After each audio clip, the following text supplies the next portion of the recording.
ওহো ভাই, দেখতে পাচ্ছ একবারে। তো বন্ধুরা, এই ভিডিওটাতে দেখাচ্ছে যে সার্ফ এক্সেল মেশানো পানি হাতে ঢেলে এবং হলুদ মেশানো পানি হাতে ঢালার সাথে সাথে লাল রঙে পরিণত হচ্ছে।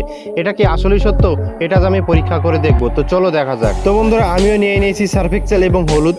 তো প্রথমে সার্ফ এক্সেলটা কাঁচের গ্লাসে ঢেলে নিব। তো এবার আমি হলুদ গুঁড়োটা কাঁচের গ্লাসে ঢেলে নিব। ঢালা শেষ। এবার দুটোকে আমি ভালো করে মিক্স করে নিব।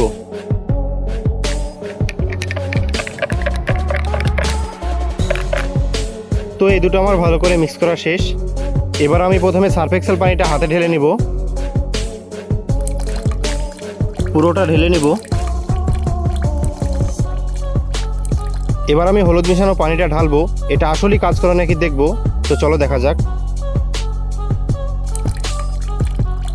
ওহো ভাই, এটা আসলেই কাজ করেছে। দেখুন, এটা লাল রঙে পরিণত হচ্ছে। এটা আসলেই সত্য, এটা আসলেই কাজ করছে। তো বন্ধুরা, এটা সত্যি কাজ করেছে। এটাকে তোমরা 10-এর মধ্যে কত দেবে অবশ্যই কমেন্ট বক্সে জানিয়ে যেও। তো বন্ধুরা, সার্ফ এক্সেল মেশানো পানিটা হলুদ মেশানো পানিতে ঢেলে দেখবো কতটা লাল হয়। তো চলো দেখা যাক। ওহো ভাই, দেখতে পাচ্ছ একবারে গাঢ় লাল হয়ে গেছে। ওহ, একবারে রক্তের মতো বোঝা যাচ্ছে। অসাধারণ।